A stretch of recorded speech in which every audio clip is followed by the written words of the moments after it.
The Finding Purpose podcast is proudly brought to you by Relive the Moments, founded by visionary entrepreneur John Lim. We live in a world where it's easy to capture memories, but Relive the Moments makes it effortless to re-experience and share them. From NFC-enabled tap coasters and photo frames to interactive video cards, Relive the Moments turns everyday objects into unforgettable tap-to-experience keepsakes. Imagine gifting a wedding guest a coaster that instantly opens your highlight reel, or giving your event sponsors a custom frame that tells your story with just one tap. Whether you're celebrating a milestone, planning a wedding, honoring a legacy, or elevating a brand experience, Relive the Moments is the bridge between the past and present, between memory and connection. It's not just a product, it's an experience. Visit www.relivethemoments.com and use promo code PURPOSE for 25% off your first order. Let's bring your memories to life, one tap at a time.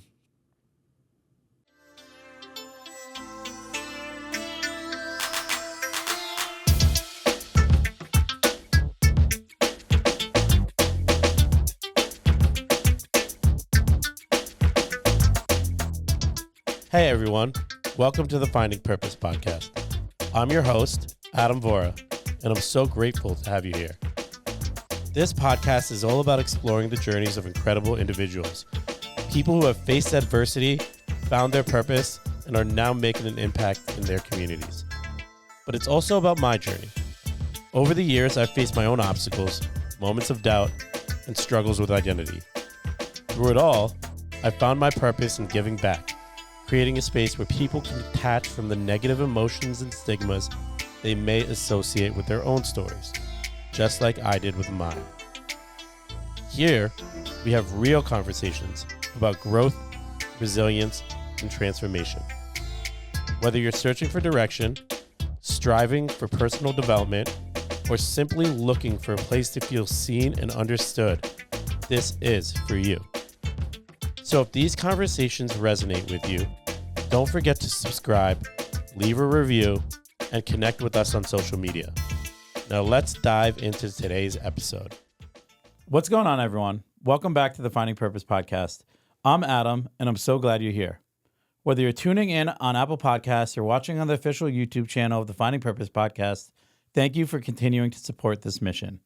If you haven't already, please subscribe, leave a review, and share. It helps us keep amplifying these incredible stories of purpose, courage, and transformation.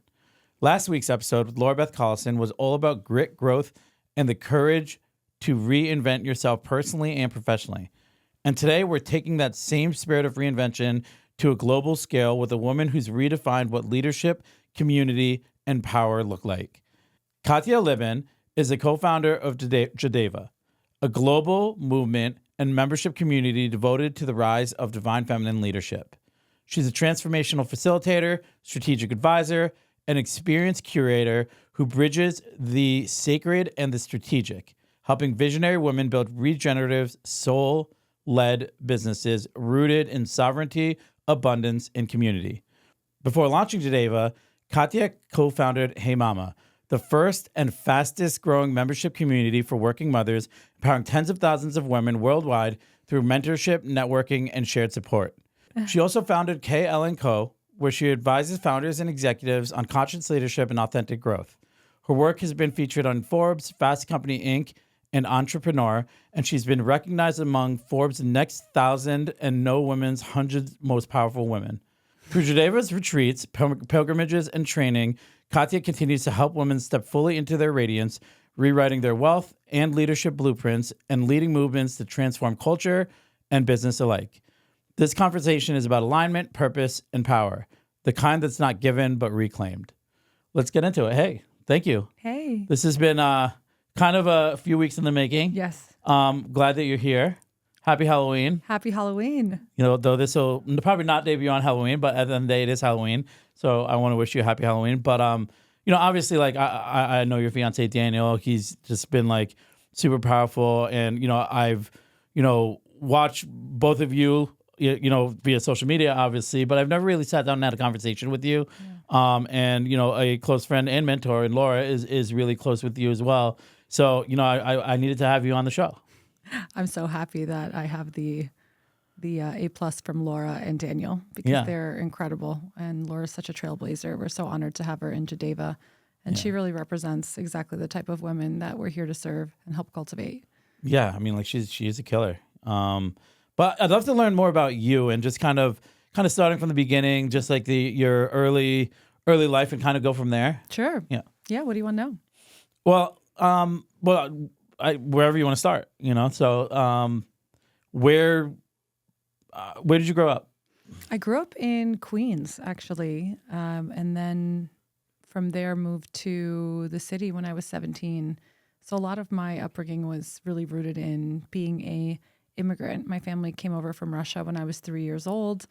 They had to sell everything upon immigration, so we really came to this country with a few $100s and no language and just a lot of dreams and aspirations. And I think that upbringing of really going for it really stuck with me. I was very ambitious and driven. Even in high school, I grew up in Bayside, New York, for anyone from Queens. And I always felt a little out of place there. I never felt like I fully belonged. And I think that feeling of wanting to belong was ultimately what led me to start multiple communities, because I knew I didn't have it, and I wanted to know what it was like when I was around a community of people where I really felt so at home and so myself. Yeah. Mm-hmm. So how old were you when you? 3 when we immigrated, and then was in, Brooklyn and Queens up until when I was 17. My mom had saved up every dollar. She had worked 3 jobs and saved up every penny to buy an apartment on 56th Street between 8th and 9th Avenue because she thought living in the city was like the end all be all. Coming from Queens, she was like, we have to get to the city. And we did. And that's where I ended up spending my college years. I went to Hunter College, bartended through pretty much all of that, and then began my exciting journey of, finding my path in New York City. Yeah. It's funny because I love talking to children of immigrants and immigrant stories, because there is a resounding similarity between the approach to hustle when you come from a family who comes here with limited resources and really establishes themselves. What do you think were did you come from a big family? No, pretty small. Okay. Like my sister, my mom, my dad, my grandparents, and it was pretty small family.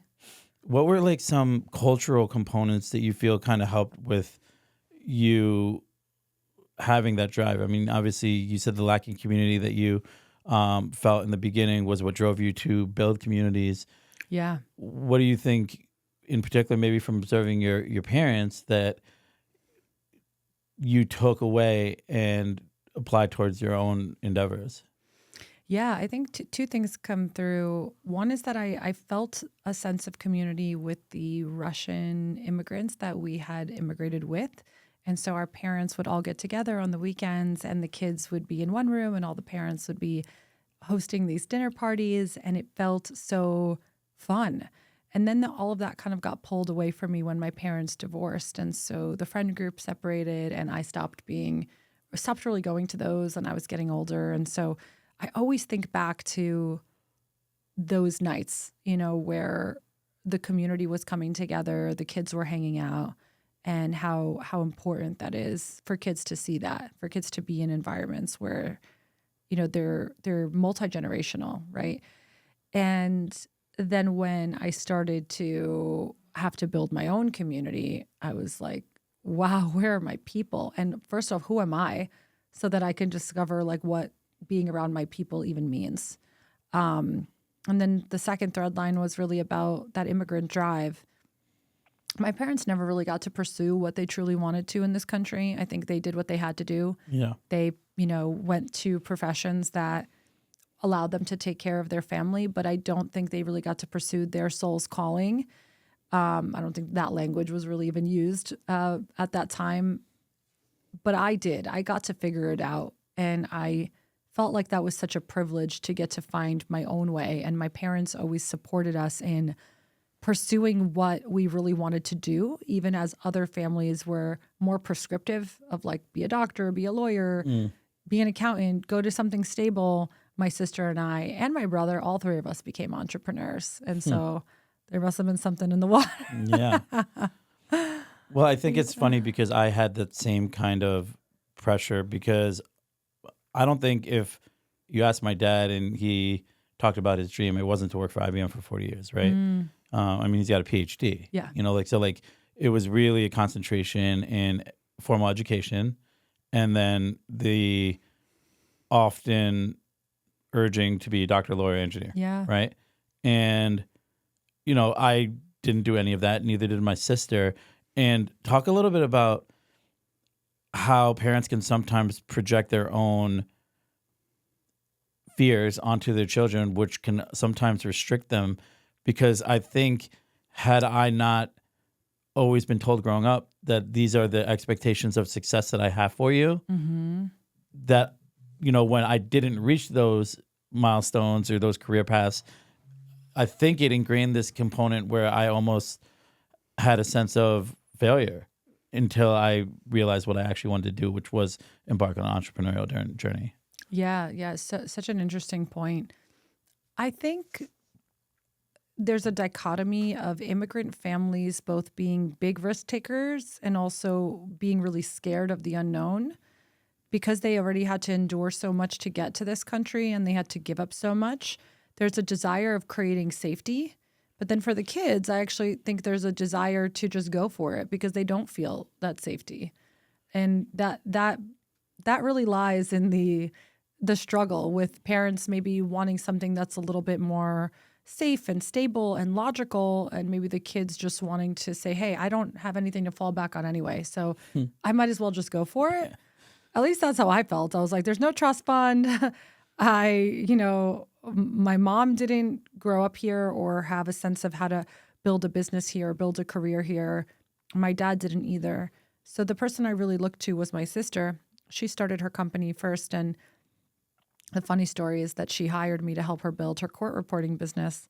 And within like 6 months, she's like, you need to start your own business. You're way too bossy. If you want to make the decisions, start your own business. If you're working for me, I make the decisions. And I was like, okay, I don't like that. I'd like to make my own decisions. But I'm very grateful to them because they, even though they didn't quite understand what I was doing when I started my first company at like 28, they believed in me a lot. And they never made me question that I could do it.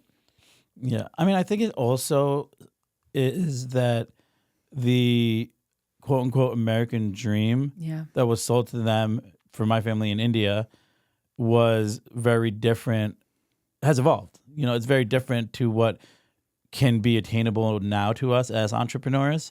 So they're, you know, being told by their parents that go to America, work for an American corporation, go, you know, take advantage of their education. And now you could learn faster, you can connect with people faster. So that just kind of allows you to really open up a whole avenue of different opportunities and really streamline where you're passionate. But I think it's interesting that you worked for your sister first, and you mentioned that your sister was, you know, the first, and that she served more as a mentor in the choices that she picked. What were some takeaways that you got other than the fact that you probably can't work with your sister? She's amazing. My sister, her name is Dasha. She has had multiple businesses. And one of the things I really admired when I saw her build her court reporting company was how thoughtful she was.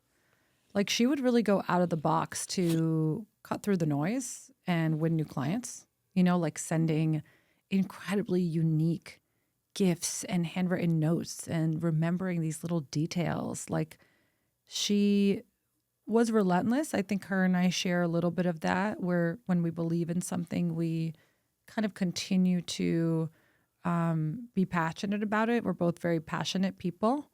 But I remember witnessing that in some of the ways that she won her big accounts. And there was even a time I did like some door-to-door for her, and I would show up at these big law buildings and then just pretend that I had a meeting in the building, like old school stuff. Like, oh, I was just in the building while meeting with a client. And I was just curious about, what do you do for your court reporting?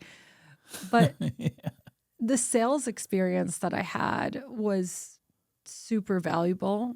And the combination of sales and bartending and just being around so many people and getting so comfortable with lots of different people's energy, not really caring if someone said no, finding the grit and the perseverance to keep believing in your product even when you just got 10 no's in a row. I think that kind of master's degree in is really important, and it served me very well on building my companies. Yeah.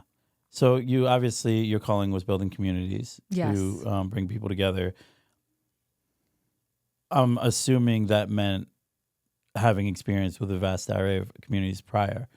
Were there communities like what led like that? It's an interesting path. Mm-hmm. So what communities were you part of prior, before taking that leap and deciding to launch your community? Oh my gosh, I wish I did have more communities prior. Like none. Like I didn't really have any communities like that. There was one though, I'll say, that had made a big impact on me. When I was about 24, I randomly on Eventbrite found out about this event at Saks Fifth Avenue. I was with my mom, and my mom's not a big like going to an event type of person. Yeah. She's like, I don't know these people. I don't need to hang out with them. And it was hosted by this organization called the Y Society. And I looked at the invite, and for whatever reason, and somehow I convinced my mom to come with me. She never would come with me, but she did on this evening. And I showed up at this event, and it was with Stuart Weitzman, actually, who was speaking. And I was a big fan of Stuart Weitzman, loved the shoes, obviously a really regarded and revered designer. And I show up at this event, and there was a woman who stood up and gave a talk. And she was the founder of the Y Society, and her name was Sarah Tilley. And I remember hearing her speak and how confident she was. I mean, she was only a couple years older than me, but she had started this organization, and it was the Y Society was the Young Professional Society for the YMCA. So it was a group of young professionals that would gather to raise money for the YMCA. She started the whole organization, and I walked right up to her right at the end, and I said, I don't know who you are, but I want to be a part of this, and I want to help you build it. Lo and behold, I start hosting the meetings at my apartment. I had a really gorgeous, stunning condo I just bought. Just another story, but I bought this great condo in the financial district, and I had like this sprawling 20-person table. So it felt so great to invite everyone over to host these meetings. And that woman became my best friend, and we built an amazing friendship. And that was really the first time I saw a group of people meet that I didn't know, that were coming together for a cause to create impact and to work on these projects together. And I found it incredibly exciting and invigorating to be a part of something else. It wasn't my company. It was a separate, random thing that I had discovered in the wide world of New York City. A lot of those people became my friends. So that was a community that I was a part of. But outside of that, I didn't really see any of that for moms. That's why I created Hey Mama. And funny story was, before I started my first company, I started an entrepreneurs group, like a meetup. And everyone would ask me what my business was. And I was like, I don't have a business yet. Yeah. That's why I'm here starting this group, because I don't even know where to meet entrepreneurs. Yeah. Like, where are all these people, It's kind of bizarre. I think you realize sometimes that you want to step into something greater, but you don't even know where those people are that are embodying that already. And I think community is the manifestation superhighway. It's a way for you to get in the rooms of people that are living and breathing with a specific set of values or curiosity or passions, and that will save you so much time.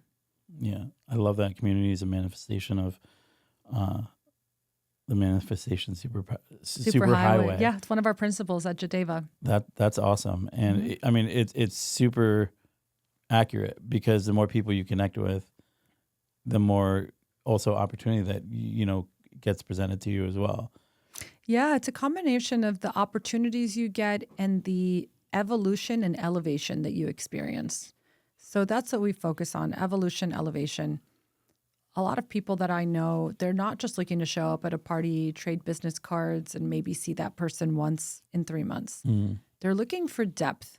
They're looking for people that are along for the journey with them, because there's a lot more that we can do when we've known someone over years and we've seen who they are, what they're gifted at, and we love them and care for them, than transactional relationships, which is not something that really appeals to me. And candidly, I think for women and for men, it can get a little draining when people are just a part of communities so they could like get the next deal. Yeah. It's not what we're here for. Well, it's funny because there are a lot of communities like that, and they host the networking events, and it's the same people, and cool, it's an opportunity to deepen the relationship. But oftentimes when I'm at these events, it's not really conversations like that. It's really more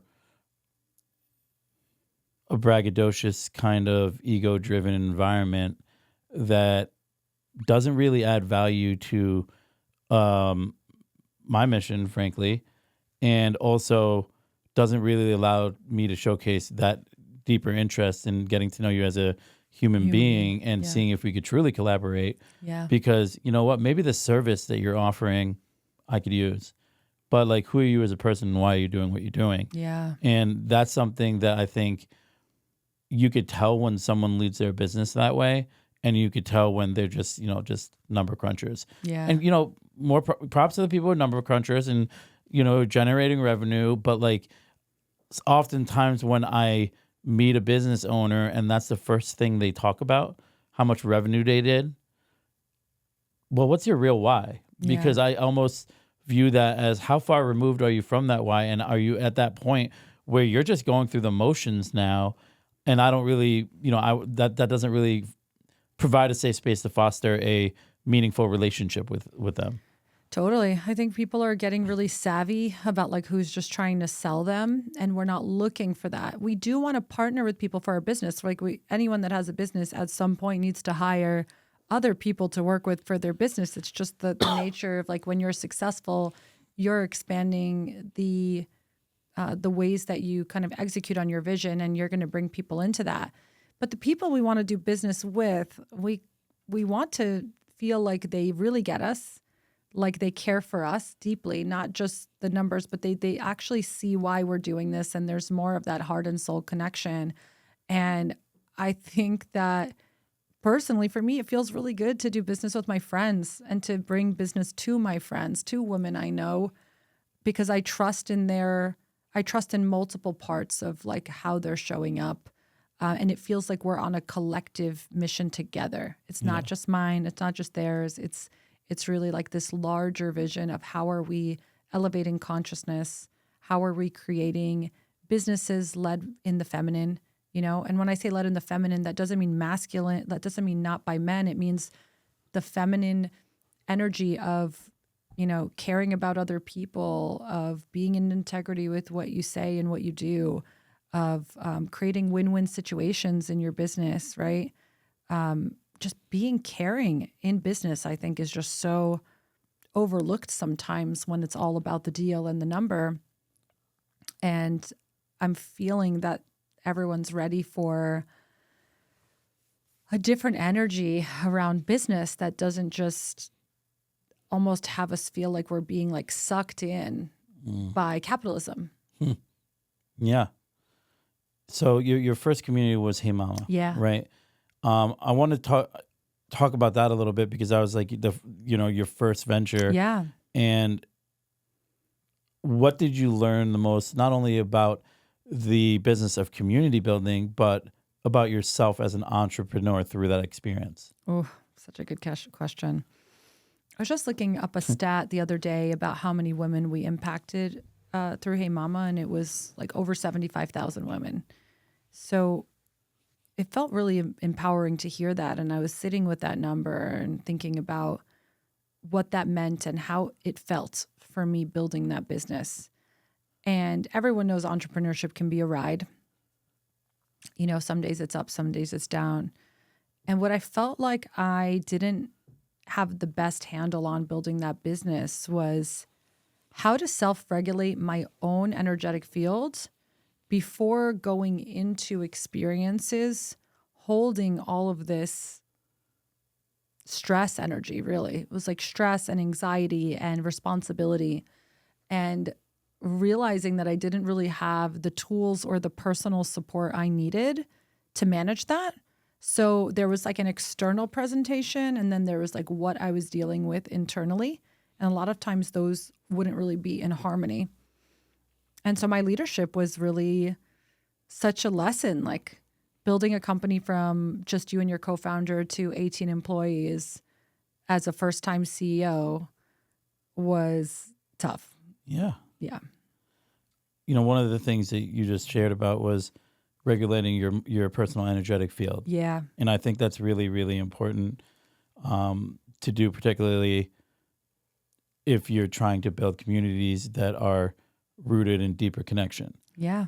What do you do now to ensure that you are self-regulating, not only in the moment, but on a regular basis? Yeah, it's a great question. I think it's really normal throughout the day to have moments where you feel a little irregular because business can be stressful. You're going to get a piece of news, you're going to get an email, you're going to get a text message, and you start to cultivate different levels of resilience and energy about how you react to the situations in your business.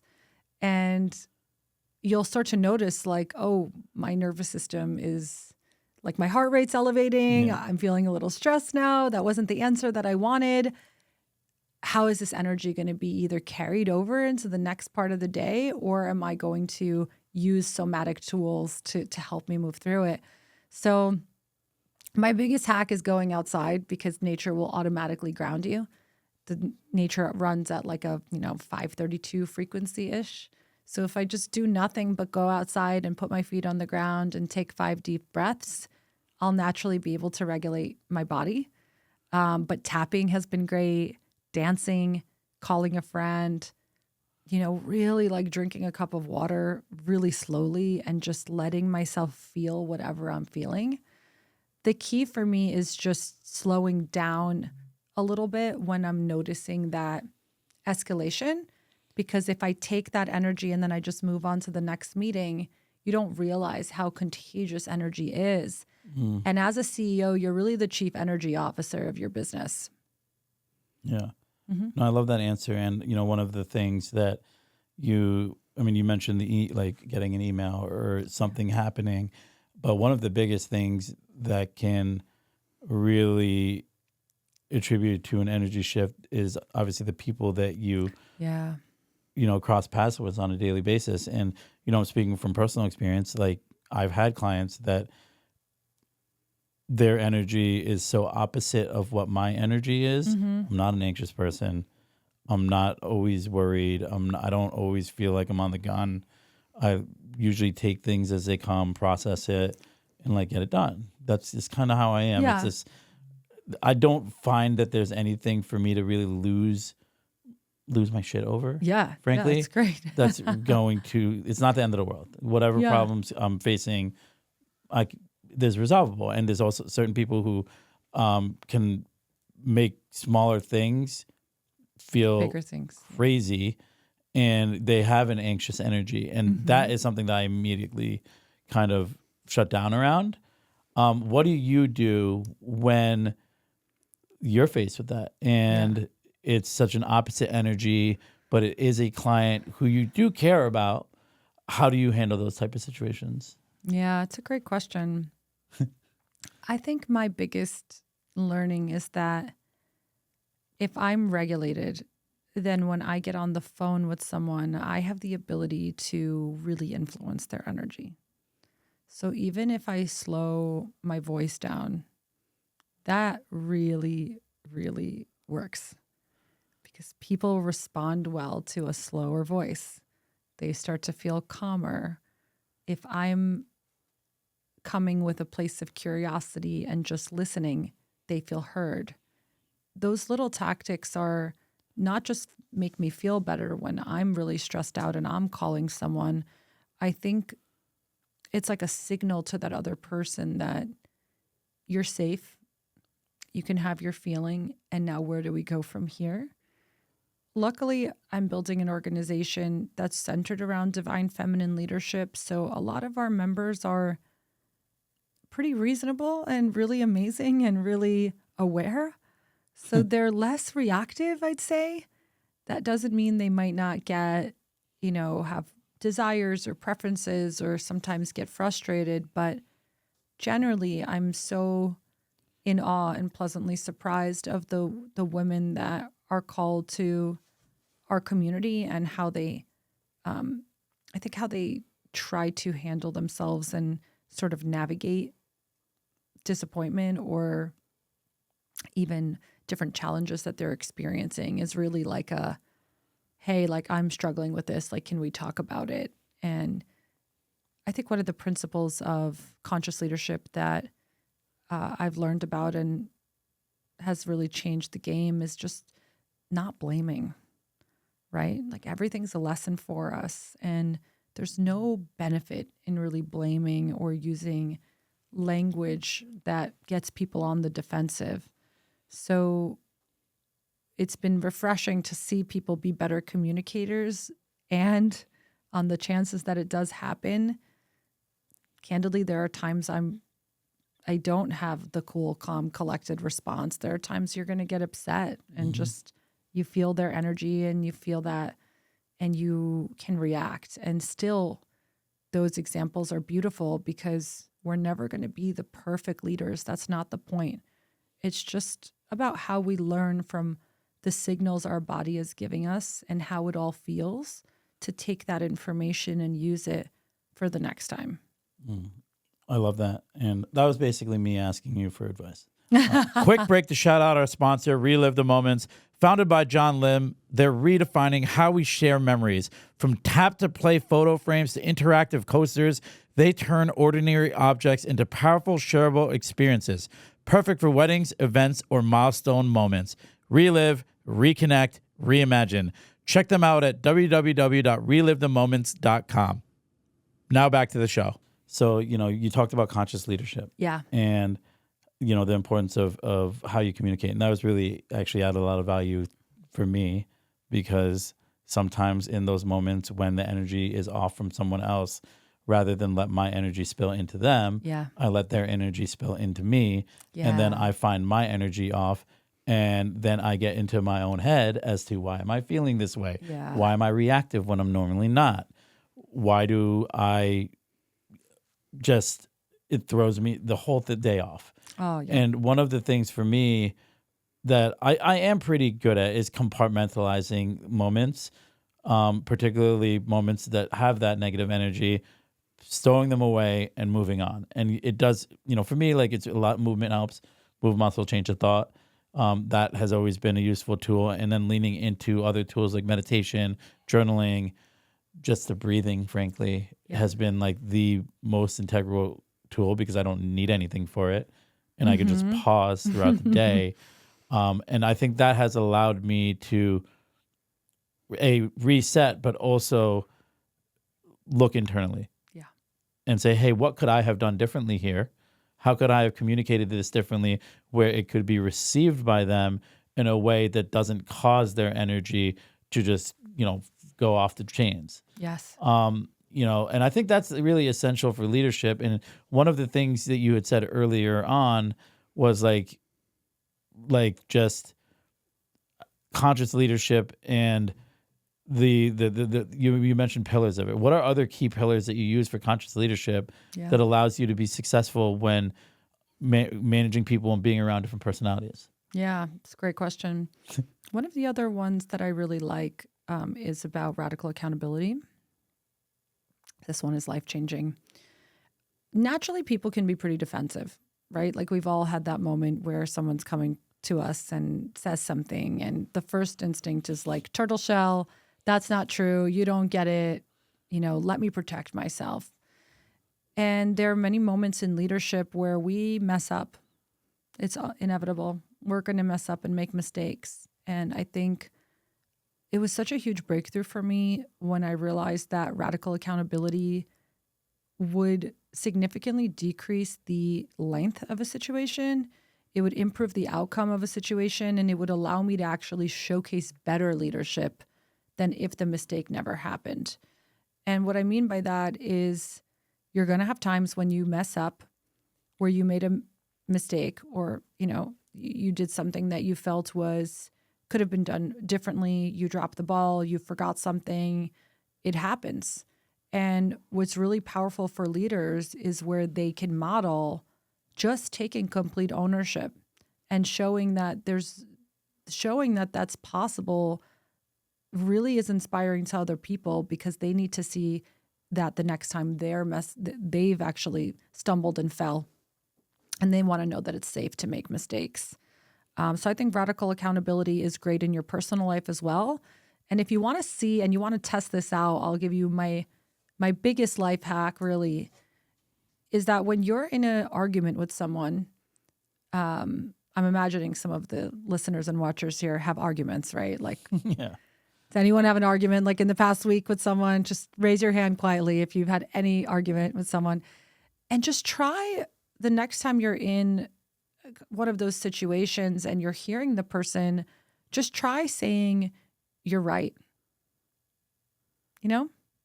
Just being like, "You're right. I could have done that better. You're right. I hear you. You're right." And the moment we validate that someone else is right, it immediately decreases their guard. And it truly softens the entire experience, because our standard MO, and I can speak for myself, is let me tell you all the reasons that you're wrong. Yeah. And the moment we're trying to tell someone that's communicating something to us that they're wrong, you're going to see the length of your disagreements really, really, really extended. So I think radical accountability is powerful. I think staying really curiosity in leadership is really powerful. Sometimes when we get information, say it could be perceived as negative, like a client responds and says, they're not satisfied with what they received. Instead of trying to prove to them why they should be satisfied, the best thing to do would be to say, "I'm really curious about what you're experiencing. Would you be willing to connect so I could ask you a few questions?" Curiosity is essential. We should never stop being curious, not only about our businesses, but about the people in our lives who are really aching for us to be more curious about them and about, how they operate. Leaving time for play. I think some of the most successful things I've ever done in business have been centered around fun and joy. And sometimes business has this way of it can suck some of the joy and pleasure out of things because you're kind of caught in the weeds. And then you lose that zest for what you really started off to do in the first place. So playful, curious leadership, I think is a really amazing principle. And if anyone's curious about reading about all 15 principles, there's a book on this called The 15 Principles of Conscious Leadership, where you could read all of the principles and start to see how they might apply to you. But yeah, I have really appreciated that framework, and I come back to the book often. Yeah. Well, I mean, I love the radical accountability component and how you described the dynamic of an argument, because I think that's, something, oftentimes arguments escalate because both people don't feel like they're heard. Yes. Yes. I think that's the root of it. And when you take a minute and pause and you acknowledge them by saying, "Hey, listen, you might be right about that," and don't follow it with a but, then that person feels certain, and I could see how it would disarm them. When obviously you're leading this community, but it's an inclusive community where you collaborate. Yes. Let's talk about JADEVA and the inspiration behind it, because I'd love to learn its origin story. Absolutely. Yeah, JADEVA is really my current assignment, as I call them. I think about companies as little assignments from spirit, from the universe, where you get this little voice that says, "Do this. This is what's needed. We got you." And I felt like with JADEVA, it was this moment where I had to decide, am I ready to build another community again? I did this already. I know what is entailed. I know it comes with a lot. And do I want this again? And I was so happy that I decided to do it because I had the support of my brilliant co-founder, Olivia Steele. But JADEVA was really born out of the desire to bridge the worlds of spirituality and success, a place where visionary, innovative, heart-centered women could come together to really create their dreams and to do so rooted in real friendships. So we describe ourselves as, a membership collective for divine feminine leaders. And we're seeing like a time where what once was woo is now sort of mainstream, and that women are tapping into their intuitive gifts more than ever to find success in business and find holistic success in their lives. And JADEVA's vision is to really see the world rebalanced, right? Because we have been quite overly indexed in the masculine. Just look around. We have war. We have, a huge portion of humanity that doesn't have access to basic needs. We have a lot of room for improvement where people aren't being taken care of and valued. And I think the feminine, this rise of the divine feminine, and I don't know if you feel it, but I feel it and the women around me feel it, is really this coming back to this powerful energy source that like creates life. It's beautiful, creative, heart-centered energy that is here to be giving and to be receiving. And our vision with JADEVA is to really see like this new generation of leaders coming together, building friendships, building companies, building their dreams, and doing this in person, online, to kind of build the new paradigm that I think we all know it's time for, right? Yeah. Do you feel this too? Are you sensing this rise of the feminine energy coming through in your world and with who you're talking to and in business? In business, I've definitely have connected a lot with female founders and female business owners, and I think overall divisiveness has become a very resounding force within just like the global ecosystem. And obviously there's many causes. There's political causes. There's, socioeconomic causes that are behind that as well. But yes, absolutely. And I think because while women have, you alluded to it, the empathetic compass that guides them, men lean more into the competitive, the competitiveness. And I'm not saying that women can't be competitive, because goddamn, like the women who I work with are some of the most competitive, most successful women that I work with. But they're also, and I've said it before, they've been way easier to work with because A, they know what they want. B, they aren't only, most of the women who I've partnered with aren't only looking out for themselves. 9 out of 10 times they ask, how does this add value to you? Or what more can I do to build out this project in a way that it can reach more people? And so they care. I think they lean more into the impact. Yes, the collaboration. Which is really, really important to me. So I have found that through this journey, connecting with females, and you know what, I'll be honest, like me personally, I connect better with females. I do have that empathy gene. I do get it from my mom. I know that. So it has been almost natural for me. I mean, obviously like Laura, like I consider her a mentor, because of, the way she moves and it's just a different energy that I align well with. Because, I alluded to it earlier. I go to these networking events and I don't really care if you have a Rolex. I don't really care if you just bought the new G-Wagon. Like that doesn't really move me. Yes. What moves me is, you're talking about, like, even if you're working in mortgages, like, cool, like you gave this awesome family I want to hear the story about how you helped the family get approved for a mortgage and now they're having a baby and they got rejected. Yeah. Those are the stories that like the mortgage stories I want to hear. Yeah. Not the volume. And I think women, yes, to answer your question, absolutely, because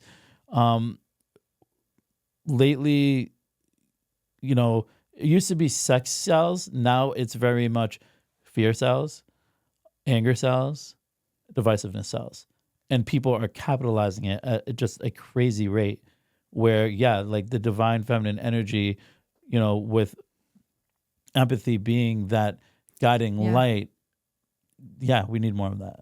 I love what you said. And I think that's the beautiful thing about this movement is that the divine feminine is here to lift all of humanity, every single person and being, nature, animals, our planet. It's nurturing. It's the great mother energy, from Gaia, from the land. The divine feminine is really that creatrix, creative, nurturing, loving, infinite, whole. There's no scarcity in the divine feminine. There's no limit. There's no you win so I lose, right? It's actually just abundance. That we have one of our principles is that the divine feminine is abundance in motion. So this abundance is not how society trains us. It trains us to feel like there's scarcity. When there's scarcity, we have to keep things for ourselves. When we keep things for ourselves, we don't work together. And when we don't work together, we're not as strong. So there's a lot of subconscious programming that keeps people so independent that we've lost the village. We've lost the ability to have a village. That's why our vision of having these hives of 64 leaders in core cities is to create a village for women where they could go through the seasons of life. They could go through all of the parts of life, not just what's going on in their business, but the emotional journey, right? You lost a parent. Who's going to call you? Who's going to come over and bring you soup? How many people are quick to like and heart on something on Instagram, but who's really going to show up for you? And I think that is what makes a rich life. It's the people that are in it. So I've been saying, and I believe this, is that community is a women's health initiative because our life longevity is based on the women that we have in our lives. The way that we have those relationships and the oxytocin that's released and the co-regulation when you have great people in your life, you can always be held by that net. And for many of that, it's finding our soul family, right? So souls need a family. And where do you find it? You go to a community with like-minded values and you start to build deep relationships that you can grow with over time. So I'm glad to see that men like you are paving the way with your platforms and, finding purpose. It's everything.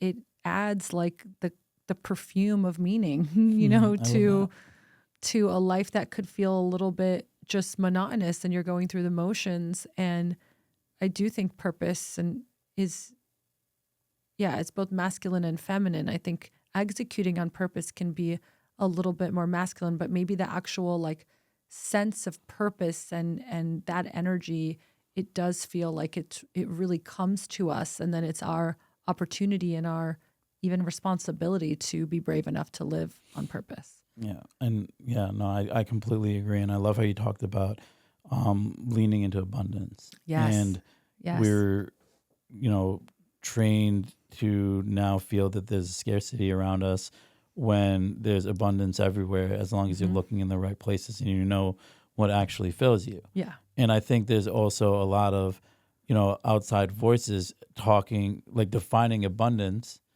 to the masses where, like maybe you do get an abundance of money. Maybe you do get an abundance of X, Y, and Z that are material items when, it's not really talking about the abundance of love, the abundance of just connection, like that, you're building through your community. Talk to me about, abundance and just the areas of focus that you prioritize through the community for you to lean into when it comes to abundance. Yeah. Well, if we think about abundance, it's an overflow. It's a more than enough of, right? And it can come in so many different forms. And so I think about having an abundance of energy or an abundance of connection, abundance of opportunities. And in community, you have, at least what we're aiming to do with JADEVA is to have the right people to go to no matter what season you're in. And so I consider myself like really so wealthy in terms of my relationships because I know no matter what I'm going through or what challenge I have, I know I have someone that can support me through that, or that could get me to someone that could support me through that.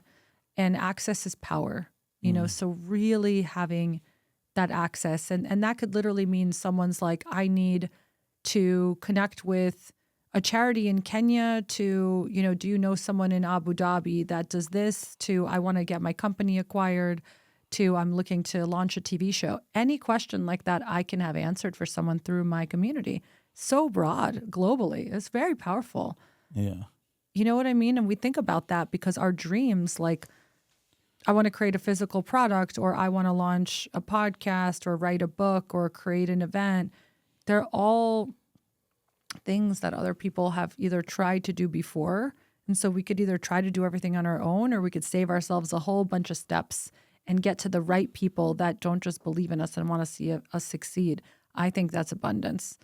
And I think about my time a little bit differently now, and just how do I use my time and energy to really lead this community in a way that allows me to stay abundant and that also contributes to JADEVA as an organization feeling abundant.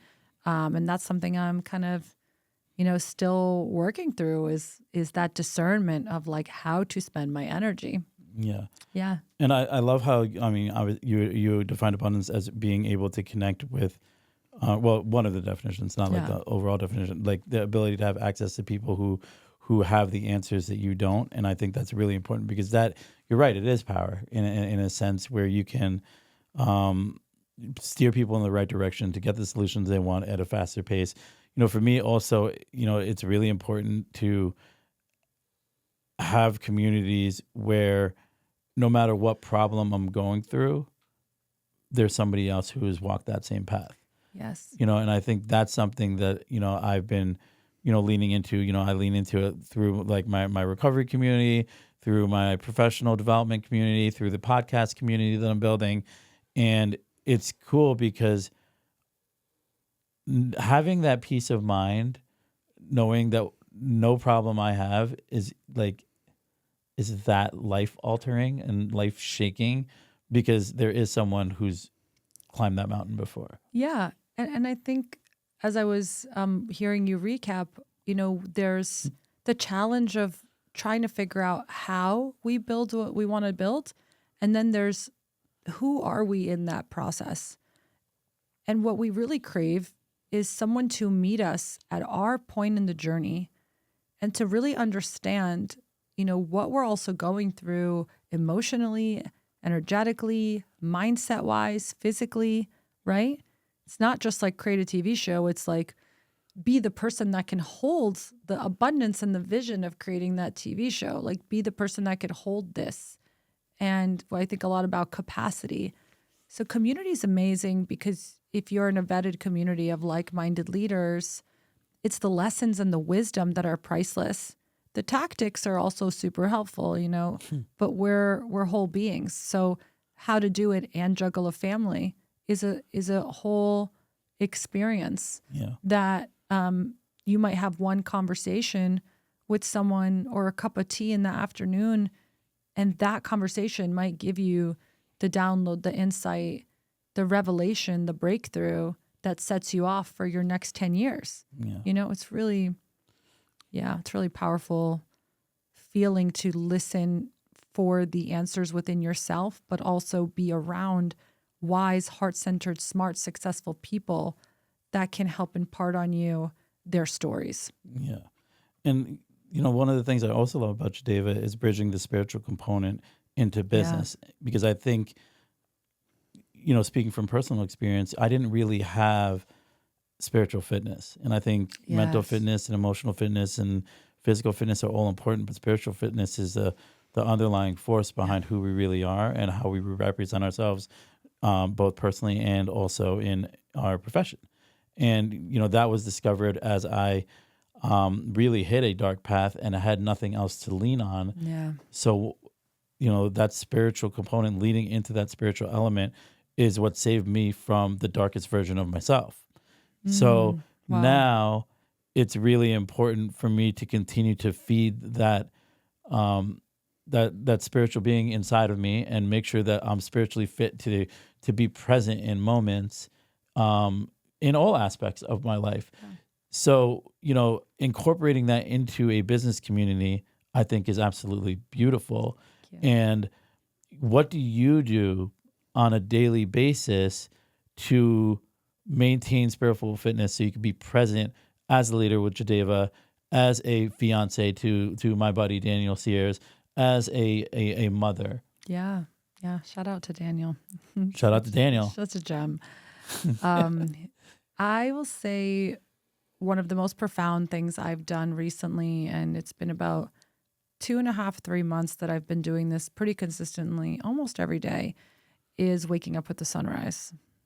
Phone free, first 90 minutes of the day, waking up and watching the sunrise outside, literally seeing it come up is for me the most comforting thing that exists in the world, because it is the only thing that will be with me every single day for all the days.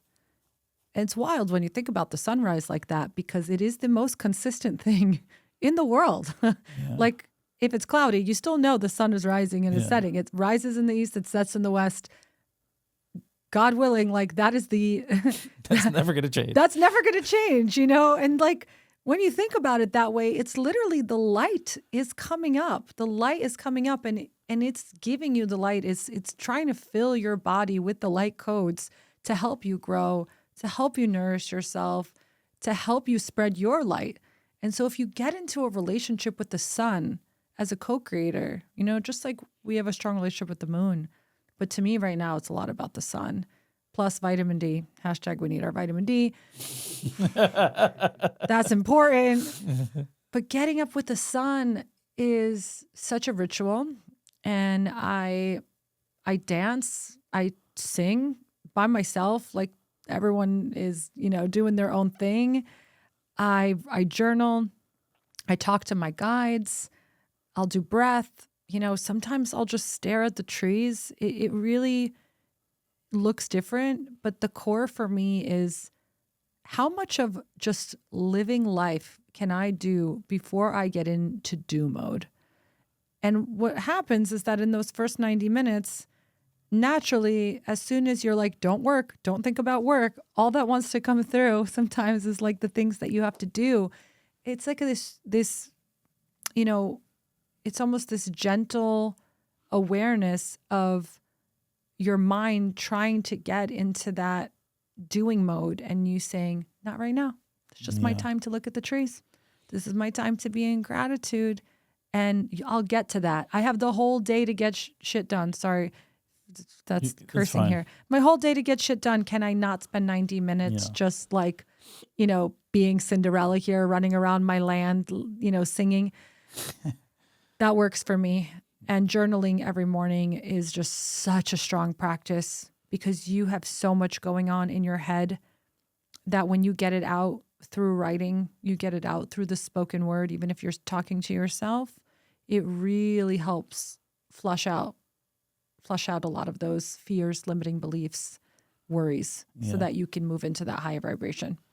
It's so funny because, that's a beautiful morning routine. And one of the things for me that really allowed me to set the foundation of my day on a spiritual path is incorporating a morning routine, and for me, like it's meditation, it's 20 minutes of meditation right when I wake up. Like that like grounds me. And I'd get out of bed and I lay on the ground and I do it that way. Otherwise I'll fall back asleep. And really that habit was really born from when I started seeing a chiropractor and he gave me this thing that I had to lay to like fix my vertebrae. And I was like, I'm going to utilize this time to meditate, and I'm going to, straighten my spine in the process. Win-win. And I just fell in love with that because it was time that we only dedicate to ourselves. And so I think that's a lot of the influx between how people aren't really connected with their true self because they never they don't really put aside the time for themselves. Yeah. And I just want to add, there are times that I have to take my daughter to school and I'm, helping her, but I'm not on my phone. So it's been funny because I've left the house so many times now without my phone and realizing like I have no money to pay for anything. And like I have to remember where I'm going. And even that act of just leaving my phone at home feels really peaceful. I think we're very hooked into technology. And if I'm going to be honest, I think a lot of grownups, I call us grownups, we don't have another grownup that's really looking after us. So we're the only ones that truly understand the micro choices that we're making. And because we have a way of naturally going into the habits that are comforting, using technology, looking at Instagram, looking at email, you know the drill. You pick up your phone, boop, boop, boop, boop. It's like we're little machines, and I do that as well, but I've now just become more aware of it being an automatic behavior as it being a conscious behavior. And I really love to invite people into just a awareness and maybe even an ownership of like what is your relationship with technology and how does it fuel the quality of your life that you want to have. Yeah. No judgment because I'm still using my phone, but I'm trying to create even a better relationship with that because Instagram wants me to be on my phone all the time. Facebook wants to be on my phone all the time. Google wants me to be on my phone all the time. And they're very freaking successful at what they do. And Yeah, I love that. And that's absolutely like so accurate with just how powerful these forces can be. So powerful. We're more powerful, but we have to really notice because where they'll we're convince programmed. you that this is what connection is. Exactly. And it's not. Yes. And that's where you need to like, pause. Like this isn't real connection. Communities like JADEVA are, but this isn't real connection because you're not really learning. You're not really meeting people at the level that really is going to feed your soul. Yes, and I think there are ways for us to feel connection on social media, but we have to slow down and actually feel it. Yeah. I think we're moving so quickly, and I was moving very quickly this week and did something incredibly embarrassing, which I may or may not share here. You want to share it? Share it. I crashed into Daniel's car in my driveway. Nice. So my car, I didn't, not in my defense, because I'm taking radical accountability, but seriously, the driveway was so dark. The car was black. I was rushing to get my daughter to volleyball. And I scraped his car because I was distracted, and I think we've all had moments like that where we've done something kind of dumb because we've been like really distracted. And as a conscious leader, I think, I should have just slowed down and really just focused on doing one thing at a time. And I always get curious with myself, like what would be really possible if I truly gave myself permission to fully slow down. And I think that's, at JADEVA, we are creating a space where before we start a training, we do a breath work. Before we start an event, we drop in. It's built into the entire design of the community. Not only like are we teaching actual, spiritual frameworks or modalities, but we're creating a space where women can slow down a little bit. Love that. And I think that's been really received very well because women are busy AF. Yeah, they are. They are. So I want to ask you, obviously, it's the Finding Purpose podcast. What does the word purpose mean to you?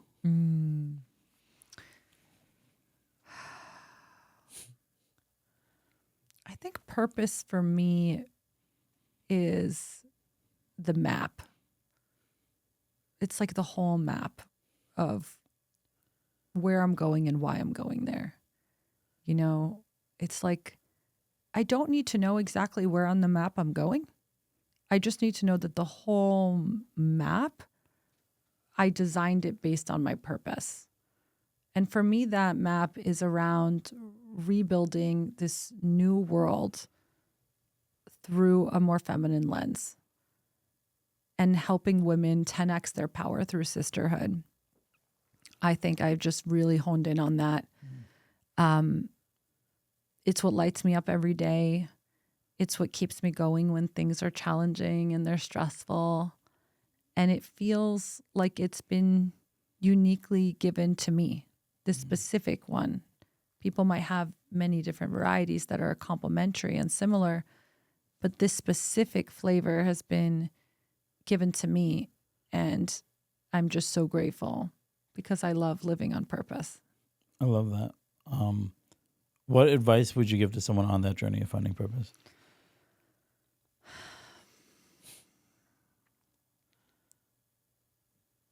I'd say the advice I'd give is surround yourself with people who are living in their purpose and allow that to just be the norm of who you're around.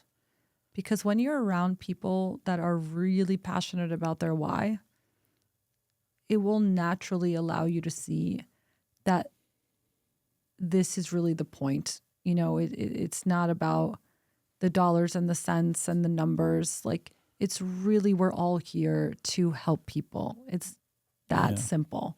What are you doing to leave the world brighter than when you found it? And it just changes the whole game. It changes the whole game that we play.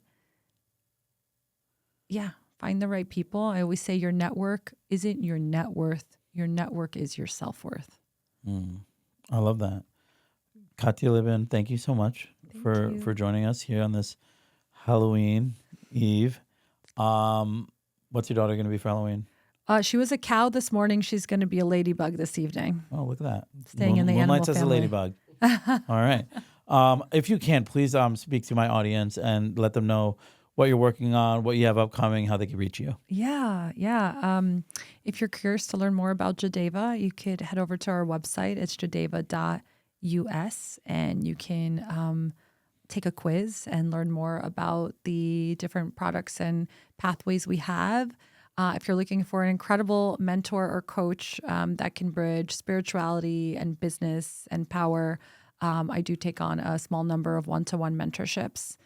And if you just want to be a part of our broader community, stay up to date with our events, follow me on social. I'm at Katya's Life, and would love to hear from you if this resonated with you, if you want to share what your purpose is or what divine feminine leadership means to you. I really love hearing from people to just hear what it is you're going through and how I can be of service to your dreams and to your vision. So thank you. Thank you for having me on. Such a pleasure. Thank you so much, Katya. I do want to let you know, obviously, if you also want to get connected, you can reach out to me. And I'd be happy to connect you with Katya as well. Shout out to my guy, Claudio at Kai Visions. Him and Justin are awesome. Marketing. You want to launch your podcast. You want to create any content. Feel free to reach out to me. I can connect you directly with them here in the New York metro area. Additionally, I want to thank my sponsor, Relive the Moments. Amazing brand. Their president, John Lim, has been a really just a pillar for this this studio here, and myself personally. He does great products that can really help launch your brand and help to add a lot of value for you and your clients.